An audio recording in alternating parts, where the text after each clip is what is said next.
Okay, everyone, welcome to the DDPS seminar. Before we introduce our invited speaker, let's go over some rules and logistics. First of all, please mute yourself during the talk unless you have questions. If you have questions, you are welcome to unmute yourself and ask those questions.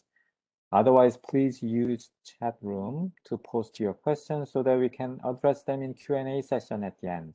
Second, today's DDPS seminar is open to external audiences, so no classified discussion is allowed. Watch out.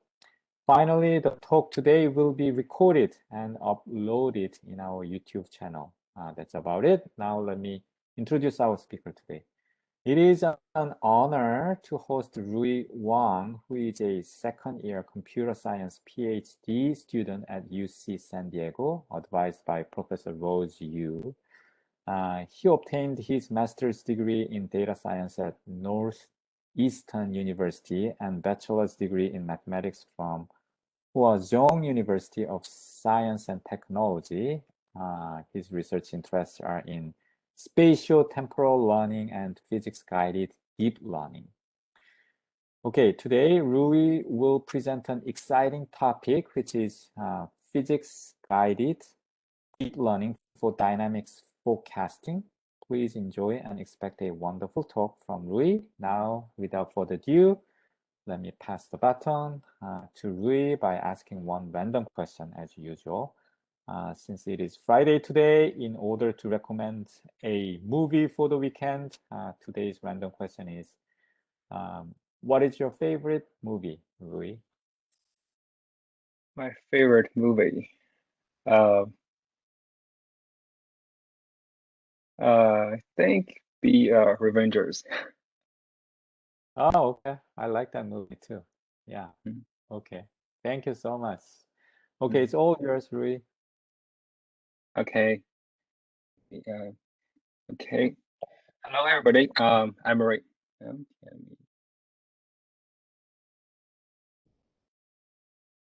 So, hello, everybody. I'm Rui. I'm a new summer intern at the machine learning group, supervised by Brenda, and my mentor is Fan.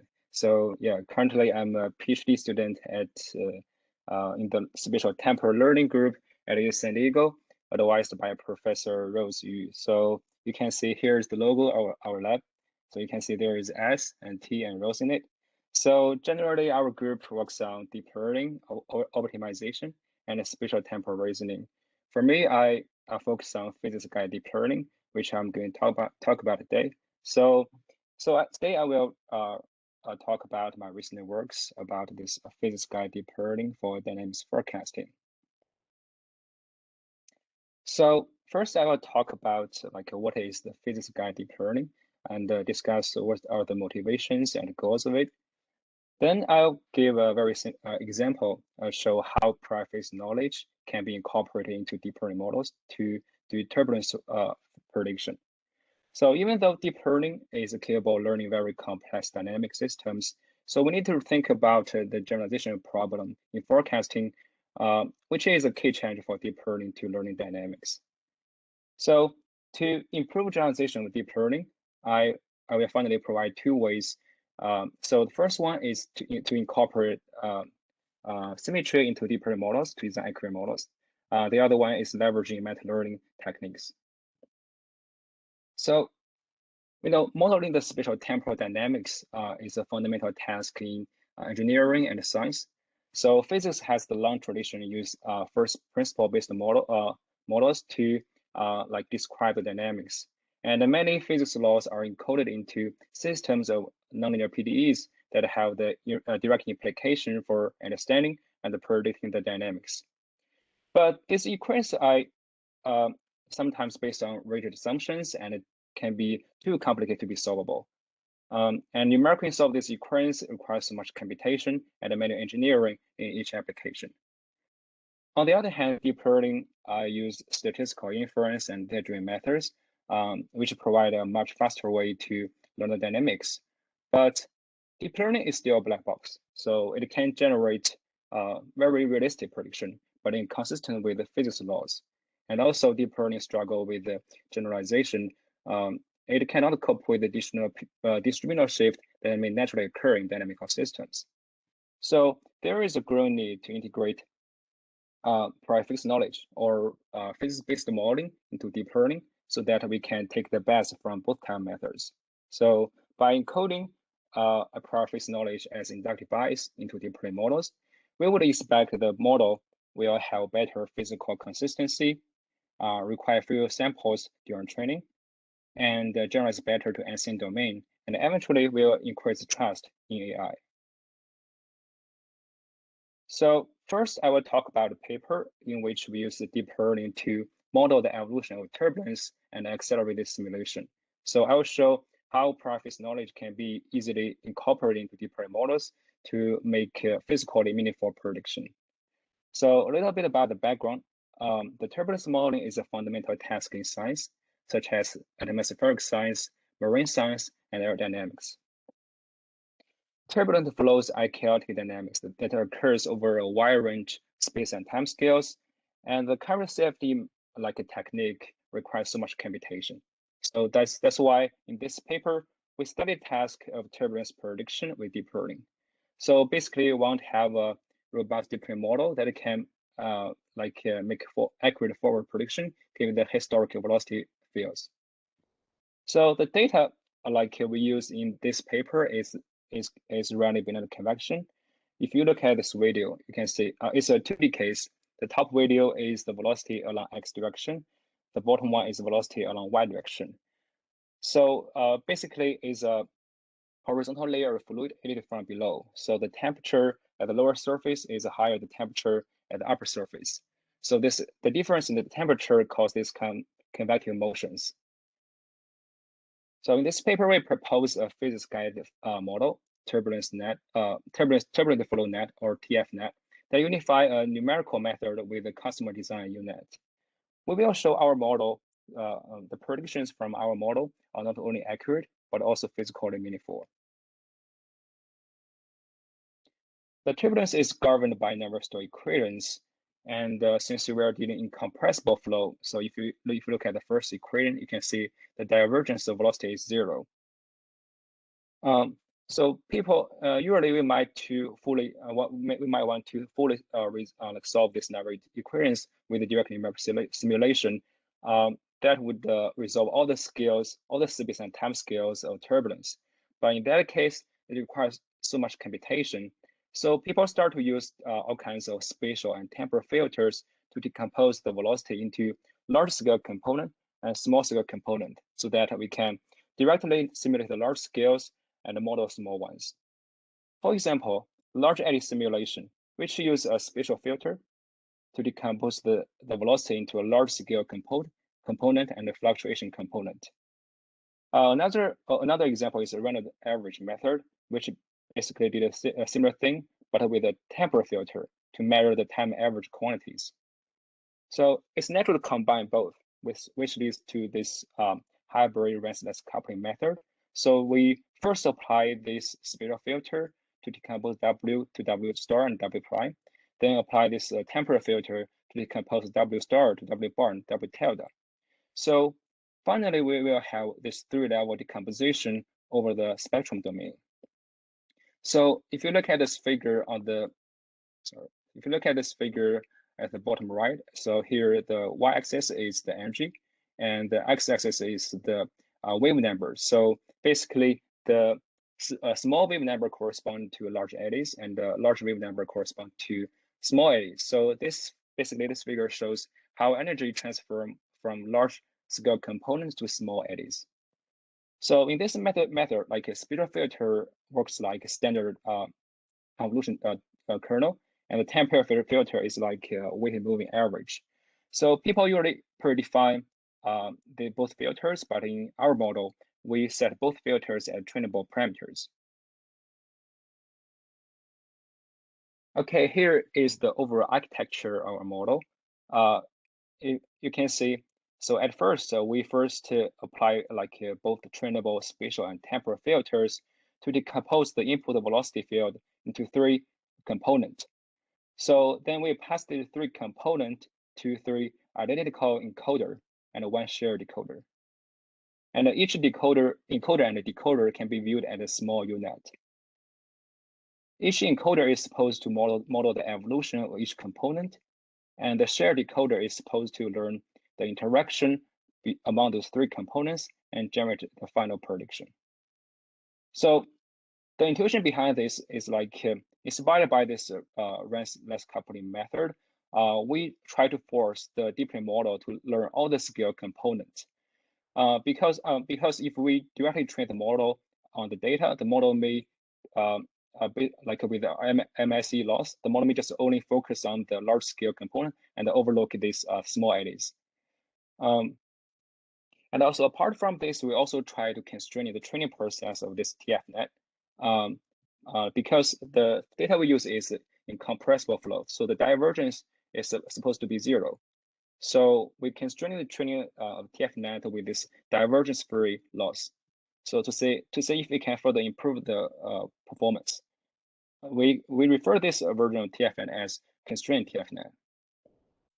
Since our task is very similar to the video prediction task, so we compare, for the experiments, we compare our model with 6 baselines, including 4 pure data-driven video prediction models and 2 physics-guided models. So here, this video shows the prediction like on the velocity U. So it contains the ground truth and prediction from the TFNet and our 3 best baselines. So if you look at the prediction based on the shape of the eddies and the frequency, you can see the prediction from our model are much closer to the target than baselines. Since another goal is to like speed up the simulation, so we also measure the average time to generate a single velocity field. So you can see the first bar plot. The first bar is LBM, which is lattice Boltzmann method that we use to generate the data set. So based on this bar plot, we can see that during inference, TFNet, UNet, and GAN, it's much faster than the numerical method. So the reason why the speed up is not very significant because the LBM method we use to do the simulation is already highly optimized to the Navier-Stokes equations on GPU. So it's not very fair to compare, but we believe the neural nets will achieve much like a bigger advantage on speed for higher resolution and higher dimensional data.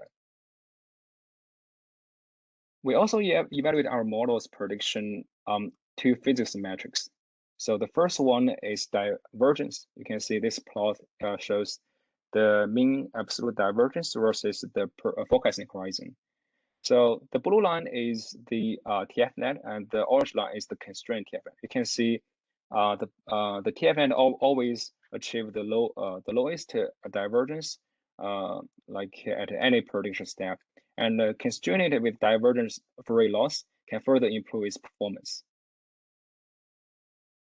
So, and we also evaluate our models on this energy spectrum. So you can see this the black line is the ground truth, and the 2 dotted line are 2 theoretical lines. And the blue line is still the TFNet. You can see the TFNet is still closer to target than other baselines. To demonstrate that our model actually learned the multi-scale behaviors, so we also did an ablation study. So that is so you can see in this video. This video contains the ground truth prediction from TFNet and the outpost of each UNet in our TFNet, while 0 are the other 2 encoders. You can see the temporal part encoder can generate a very steady flow, and the fluctuation one have show the movement of small eddies, and the spatial one showing something between these 2 frequencies. So based on this ablation study, actually we can demonstrate our model actually learned the multi-scale behaviors, and the shared decoders can learn the nonlinear combination of different components. So in summary, we see improved prediction accuracy and physical consistency by incorporating prior physics knowledge and physics-based modeling into deep learning. But to actually have a very robust model for dynamics forecasting, we still need to spend more efforts studying the generalization ability of deep learning. So because generalization is a fundamental change in machine learning, the prediction performance usually degrades with the distributional shift in the test set. To achieve a good prediction performance, we usually need a lot of data to train the model. The training set is supposed to have very good uniform coverage over the data from different domains or different tasks. A fundamental difficulty of forecasting dynamics is that the distributional shift that may naturally occur in dynamical systems. So in this learning for dynamical control paper, based on some experiments on the synthetic data and the real world COVID-19 data. So basically we have we observed that deep learning models fail to learn the correct dynamics when there is distributional shift either in the data domain or the parameters of the systems. So the distributional shift in data can be, for example, like the change of the orientation of the flows or the change in the scaling, and the parameters like the distributional shift in parameter, for example, it can be the change of initial and boundary conditions. So to improve the generalization ability of deep learning models and for dynamics forecasting, basically we provide two ways to improve the generalization. So the first one is to incorporate symmetries into deep learning models to design equivariant models. So basically in this paper, we propose to improve the prediction performance and the generalization ability of deep learning models by incorporating symmetry. So because by designing a model that inherently equivariant to the transformation of the input, the model would automatically generalize across these transformations. And more importantly, Noether's law also gives us a correspondence between the conserved quantities and the symmetries. For example, the rotation corresponds to the conservation of angular momentum. The translation corresponds to the conservation of energy. So in this paper, the symmetry, we started including rotation, uniform motion, and scaling. Since they all have very different properties, so we employ a variety of methods, each tailored to enforce different symmetry. We will show the equivariant model we designed will significantly outperform the non-equivariant models on both relative banana convection data as well as the real-world ocean dynamics. Okay, I'll first quickly go over a few definitions. So suppose we have a function f and a group G. So a G equivariant means f of gx equal to g f of x. That means apply this group the transformation G to x equivalent to apply the transformation to f of x. And correspondingly, G invariant means f of gx equal to fx. So in this paper, we only focus on the developing equivariant models. This figure like illustrate example of function f that is equivariant rotations. So you can see like rotating the input f by 45 degrees. The output f will also be rotated by 45 degrees. When we say G is a symmetry group of different occurrence, that means if G preserves the solution different occurrence. For example, if the velocity W is solution of Navier-Stokes occurrence, then any G, for example, rotation group, G with W is also a solution of different occurrence. So in this paper, since we are trying to model the forward prediction function f, which map the historical velocity to the next step, and if the G is the symmetry group with the Navier-Stokes occurrence, and then the f is supposed to equivalent to any transformation from the group J. For fluid dynamics, there is actually 5 different symmetries, including space translation, time translation, rotation, and uniform motion, as well as the scaling. In this paper, since we focus on the convolution neural nets, it's already equivalent to space translation. And as long as we use the model or autoregressively to make the forward prediction, it should also be time translation equivariant. So in this paper, we only focus on the following 3 symmetry, rotation, uniform motion, and scaling.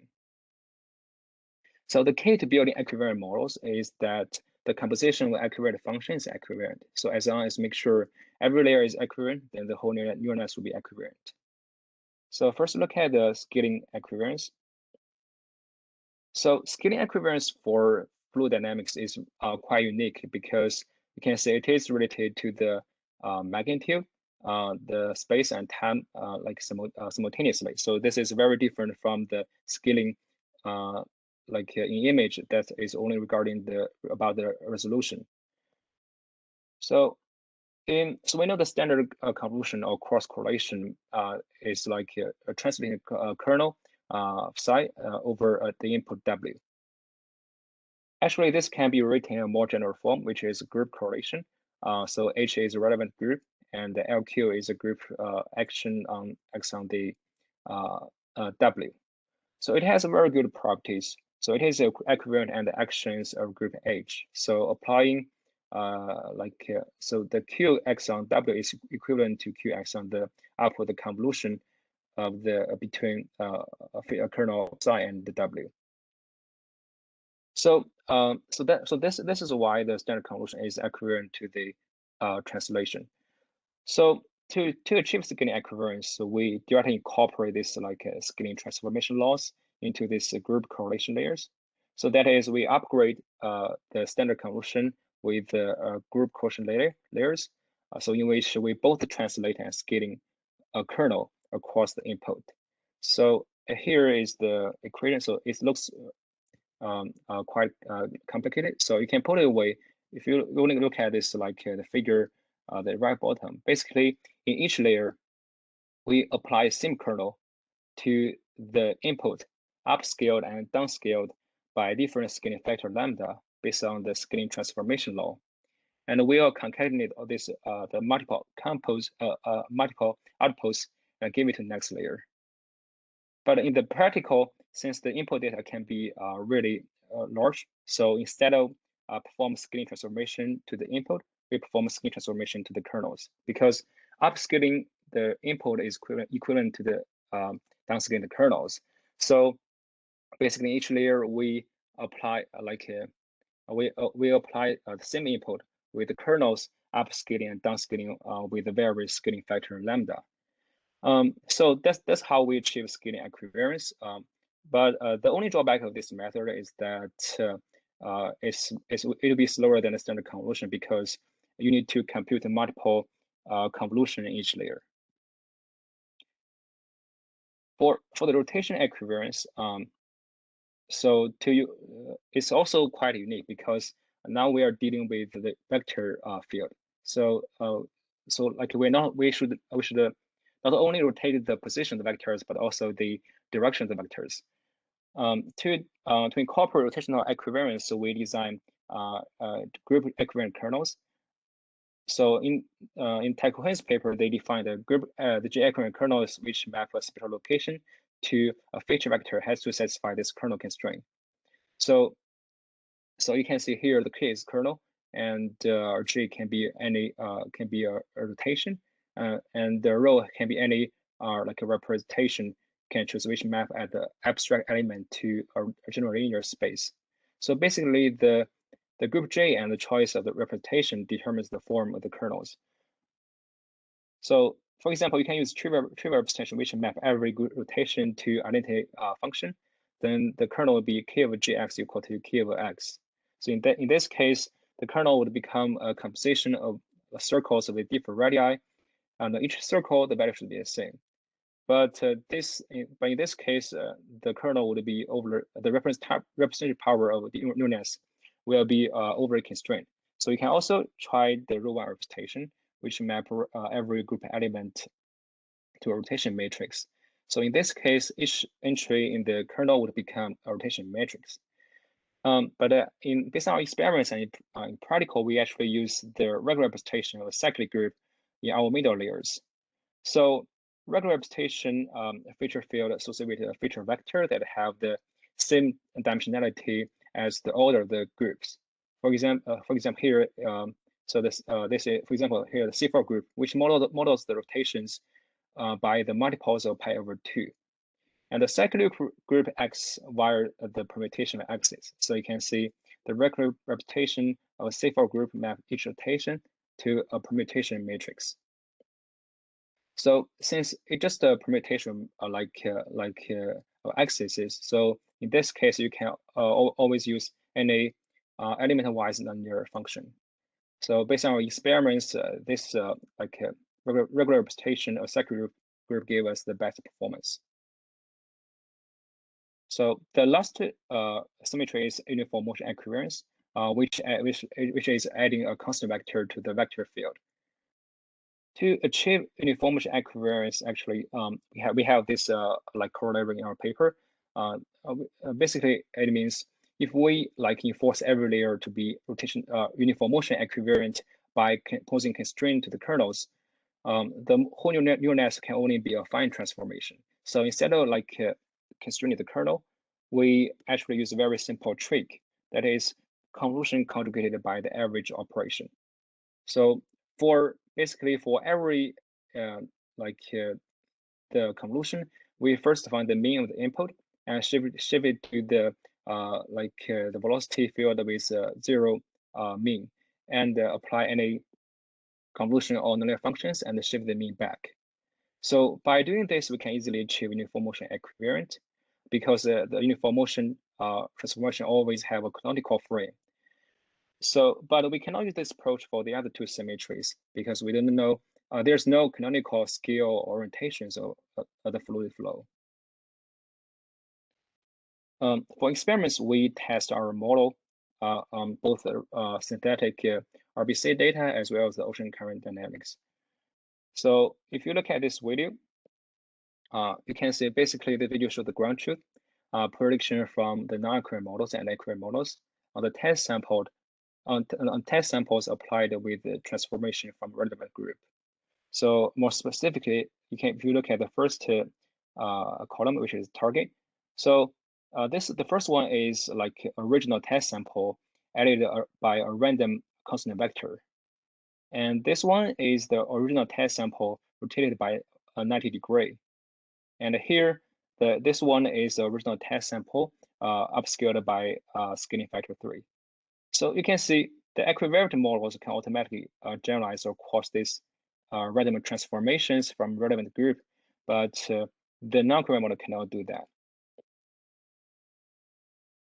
So here is the prediction realization on the ocean current dynamics. You can see here is the target, and here is the ResNet and the 3 equivariant ResNet. So from this prediction realization, you can see the prediction from equivariant models contain more closer to target, contain more details. So because it's equivariant, so it is more sample efficient. So you can find more prediction realization or results in our paper, and we also show why equivariance is a better option than data augmentation technique. So since the symmetry we studied in this paper is quite pervasive, so we expect our models can be wide applicable to many physics problems. So in summary, we see that incorporating symmetries into deep learning models can improve the generalization and the physical consistency. So apart from making models equivariant to the relevant group, we also propose model-based method learning techniques to make the model be able to generalize across a large heterogeneous domain. So so usually a new model must be trained to make forecast for specific systems, and when the model is applied to a system with different initial condition, boundary condition, or any different system parameters, the model would fail. So for example, if you look at this this figure, it shows two fluid flow. These two fluid flow are governed by exact same equations and have the exact same initial conditions set up. The only thing that is different here is the buoyant forces. So you can see the bottom one has bigger buoyant forces. So it is more turbulent. So usually people we need two separate models to train on each of this fluid flow. So it's imperative to develop generalizable models can learn and predict well over a large heterogeneous domain. So that's why we propose, like this paper propose model-based method learning techniques. So same as before, we aim to learn function, forward prediction function. And our model actually is inspired by the fact that similar systems may share time-invariant features.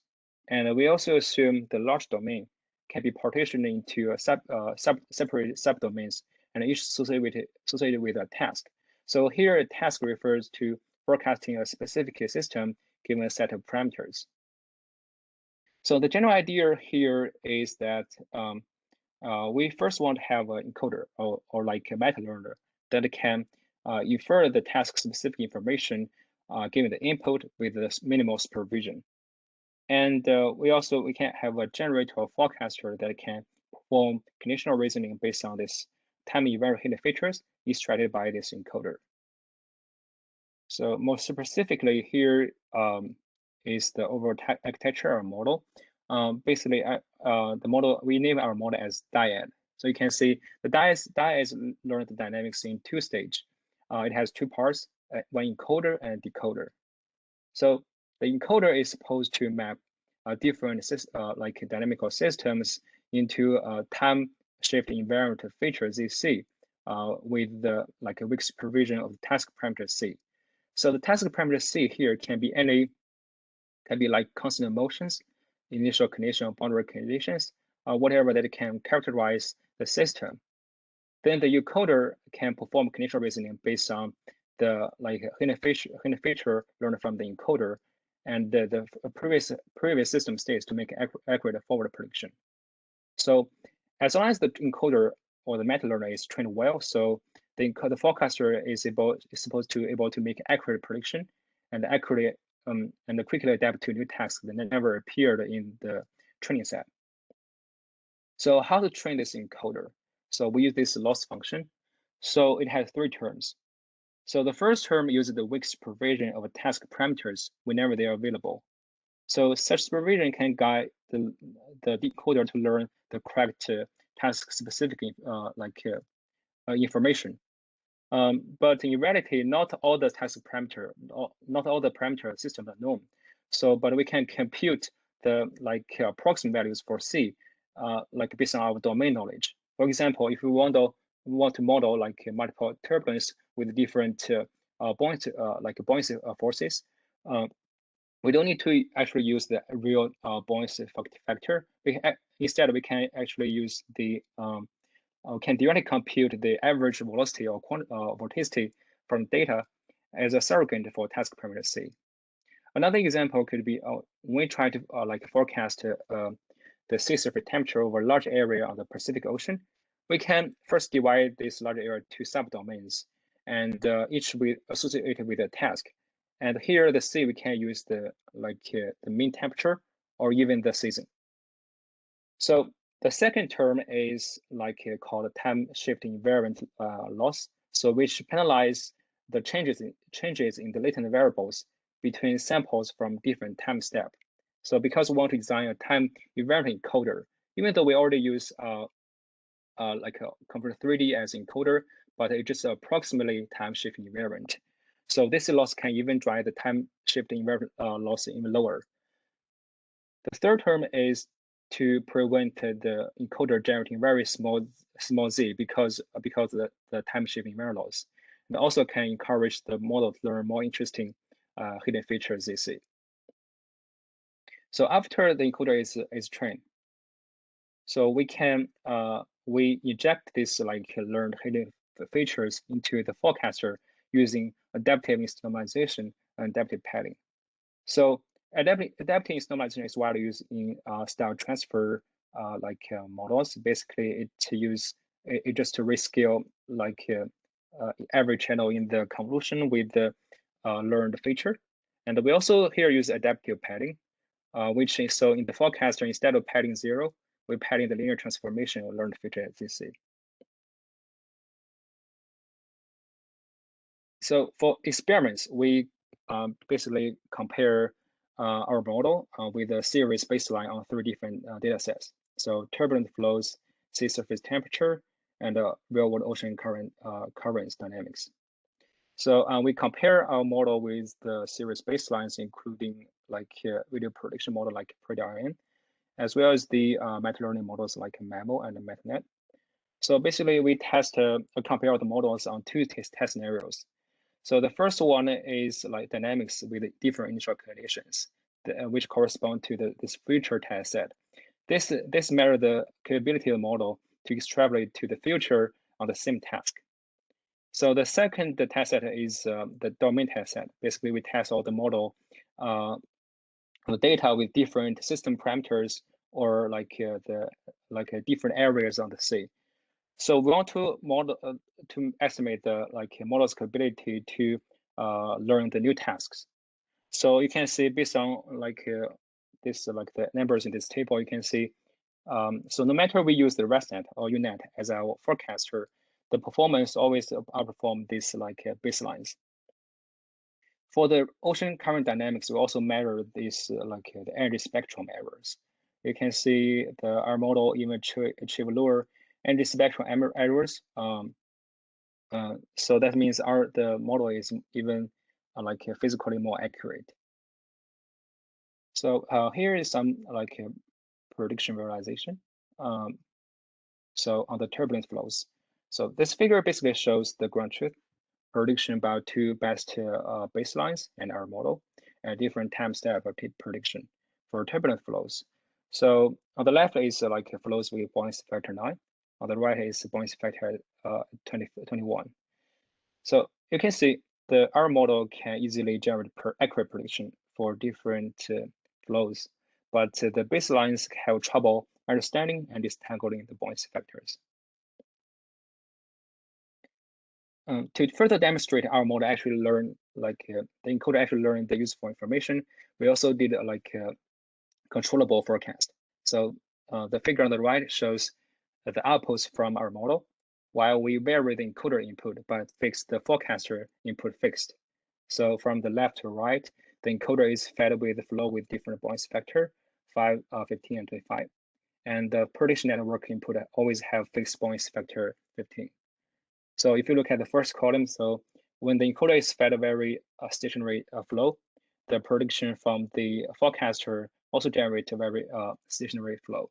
And when we feed this encoder with a very turbulent flow that is very turbulent, then the prediction from forecaster is also very turbulent.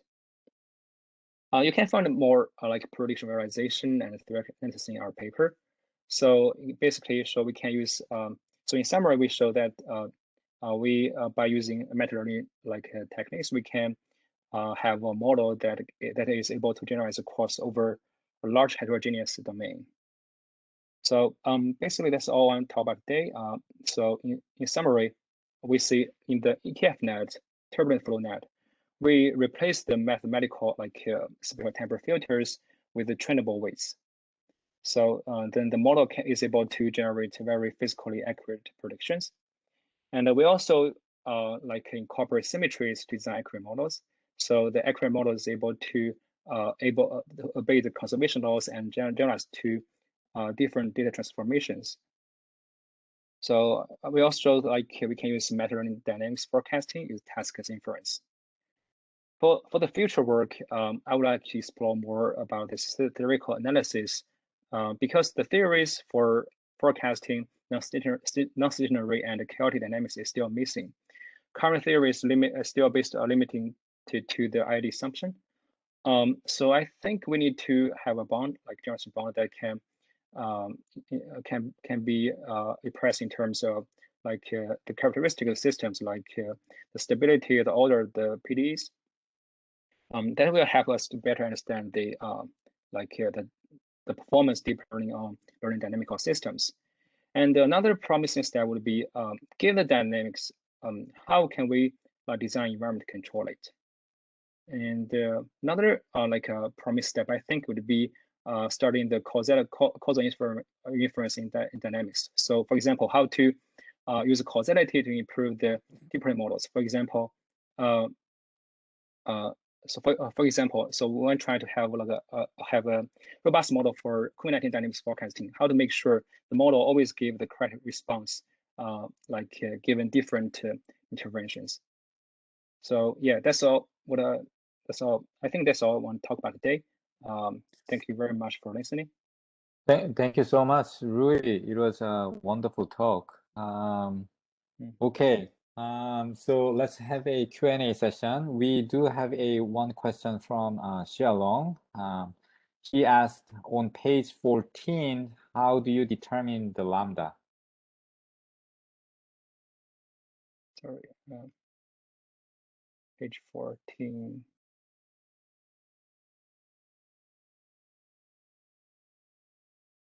Page 14. Oh, sorry. This is page 14, right? This one? That's 15. This lambda, right? Mm-hmm. I think so.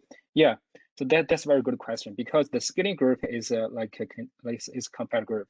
So in practice, it's not possible to model all the lambda. So in practice, we use 7 different lambda from 1/3 to 3. So all the so in that case, the model would be approximately scale equivariance. Yeah. Okay, so it would be case dependent, right? And then Yeah, case also, dependent. okay. And how do you do, also, for different problems, how do you determine the range of lambda in the first case? The first I guess how do you you determine the range of lambda for different problems? So I guess that is problem dependent, and also based on the computation. So if you use too many lambda, then the model will be quite slow. So yeah, I think I would say that the choice of lambda is only dependent on the problem, and I think you need to try the experiments.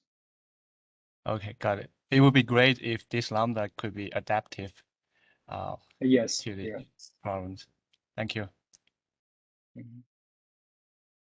Okay.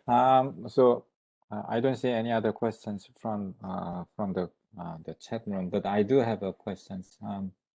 So that it is very promising. I love to hear your methods today, especially the third one. I was very interested in dyad, the meta learning dynamics. By the way, all the numerical results you have reported, whether it was either the comparison between the image and or root mean square error, but sometimes the root mean square error is kind of misleading because that depends on the the data value. So have you computed the relative error instead of the root mean square error? No, no, actually, no. But I think that's a good advice. So because yeah, I agree with you. So that's why we also evaluate the prediction based on the end response, the spectrum error. So that's basically the target energy, the difference between the target energy spectrum and the energy spectrum of from the prediction. So basically, this energy spectrum errors can show whether the model's prediction actually capture the distribution of the physical systems. Yeah. Okay, that sounds good. And another measure, as the scientific machine learning community is really interested in is the speed up. Do you? Yeah, but I haven't seen any speed up results. Yeah, but speed up. I believe that Yeah. you will get a lot of speed up, right? Yes. So basically, in the first paper, we actually compare the speed. Sorry. So right here. So basically, this plot, it shows the every time to generate a single velocity field. You can see there are 3 models. Their inference is much faster. So the reason Right. with the speed up is not very significant because this LBM method is already state-of-art and highly optimized to never slow occurrence on GPU. But and also we are still we are working on like a 3D turbulence. So I would say the speed up is even more, it's much more significant and promising. Okay. All right. Well, I don't see any other questions, so I guess I can ask another question.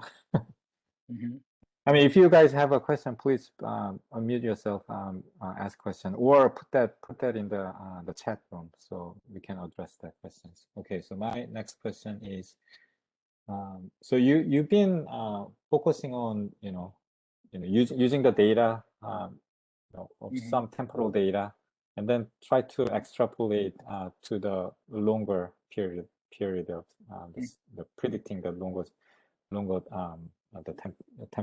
temporal solutions, right? How about just trained, get the training data for some specific the parameter set, like it could be Mach number, it could be something, right? Material property, and then try to perturb those parameter, and then try to predict with the machine learning. Have you? How can you extend your method to that framework? And so if you do that, okay. how would you do that? Yeah. Perturb. Yeah. So like if currently I think if you only train the model on a specific system, it will have trouble to generalize to different system, like a system with the perturbation, because deep learning is failed to deal with the distributional shift. So that's why we suggest like metering techniques in the end. So we need to so basically we need to train the model over like different many different systems. So as long as we train the meta learner well, the model is supposed to to the system never appeared in the training set. Yeah. So that's my answer. Yeah. Okay. Is there any other questions from audience? Hi, great talk. So question regarding the symmetry stuff. How much saving do you get in terms of using data augmentation versus using symmetry explicitly? I'm sorry. Could you say that again? You mean the time speed up? Yeah, I mean, amount of training data that's required by using data augmentation versus using symmetry explicitly. I see. So actually, you can find that result in the paper. So basically, I think equivariance model would I think equivariant model will be much faster than the augmented test technique, because you so if you use data augmentation, you need to augment a large amount of data, and you will need to have a much bigger model. So we didn't actually show measure the inference time, we didn't show in the paper, but we do show accurate models make more accurate prediction, more physically accurate prediction than data augmentation techniques. So I think apart from this the scaling equivariance, the other two equivariant models would much faster than data augmentation techniques. So yeah, so the drawback of this scaling equivariant is still could be slower than the standard convolution. Yeah. Yeah, I have another question. Okay. So you know LSTM, the long short-term memory network. Yeah. It sounds like that's a perfect candidate for your methods to apply. You mean convolutional STM? LSTM, yeah, long short-term Yeah, memory we tried it. network. It's one of our baseline in the TFNet paper. Oh, you did? Oh, okay, so I missed Yeah, that. I did. guess. Okay. Any other questions? I know Alicia asked me about the recording, and the recording will be available in the YouTube channel. And I did, as a matter of fact, share that link in the chat. Let me do that again.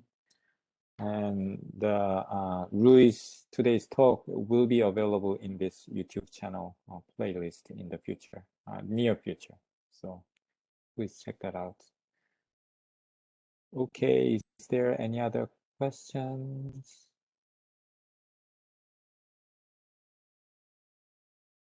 No? Young-Soo, I had a question. Yeah, go Rui, ahead. thank you. This is Tom Edmonds. Thank you. It's a very interesting talk. So you're measuring the accuracy of your models in terms of, these micro scale measurements of the fluid flow. But have you looked at some kind of macro scale measurements, like, for example, how much heat is flowing through a surface to, see how much improvement you get with your models? Yeah, that's a good question. Actually, we didn't, but I think that's a good advice. Yeah, I think we didn't do that in the paper. Sorry. Hey, hi Rui, this is Suraj. Can I ask a question? Sure. Yeah. Oh yeah. Sure. So I mean, like you were comparing like energy spectrum for your prediction. Are you also like using that energy spectrum as a regularized loss function during your training, or no? Oh, yes, that's a great question. Actually, we tried using the energy spectrum as a regularizer, but we found that it didn't help improve the prediction performance of the model. Okay. Yeah. Okay, any other questions? Well, these are the good questions.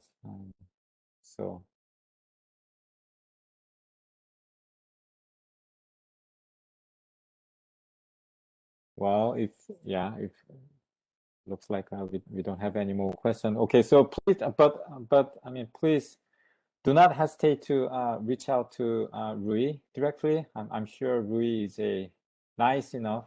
If you email him, he's going to respond to your email. And also, I hope that this the seminar will initiate the future collaboration between you, the audience, and the Rui.